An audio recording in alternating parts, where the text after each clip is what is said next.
আলামিন বলছেন, বান্দা যখন সিজদায় যায় কপালটা তার মাটিতে লাগে না, রহমানের দরবারে গিয়ে লাগে।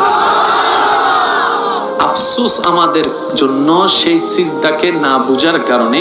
আপনাদের মসজিদেও হয়তো অনেকবার আপনারা লক্ষ্য করেছেন, রুকুতে না হয় সিজদাতে না হয় বৈঠকে ইমাম যদি কোনো রকম একটু দেরি করে, 5-10 সেকেন্ড যদি একটু সালাম ফিরাতে দেরি করে কিংবা উঠতে দেরি করে, পিছন থেকে একটা কাশি নামক মিস কল চলে আসে।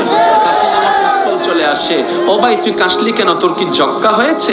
বলে যে না, ঠান্ডা লেগেছে। না তো কাশলি কেন? বলে যে হুজুরকে একটু সিগন্যাল দিলাম। কিসের সিগন্যাল? বলে যে আমার 3 তাসবিহ শেষ হয়েছে। হুজুর আপনারটা শেষ হলে আপনি এবার তুলতে পারেন, আপনি এবার মাথাটা তুলতে পারেন, আপনি এবার মাথাটা তুলতে পারেন। হুজুর আমার তাশাহুদ শেষ হয়েছে, দরুদ শেষ হয়েছে, আপনার শেষ হলে আপনি এবার সালামটা ফিরাতে পারেন। কিরে ভাই, নামাজ তো মওলার সামনে দাঁড়ানোর একটা সুবর্ণ সুযোগের নাম, নামাজ তো গুনাহ মাফের একটা জারিয়ার নাম, নামাজ তো রবের রহমত পাওয়ার একটা জারিয়ার নাম।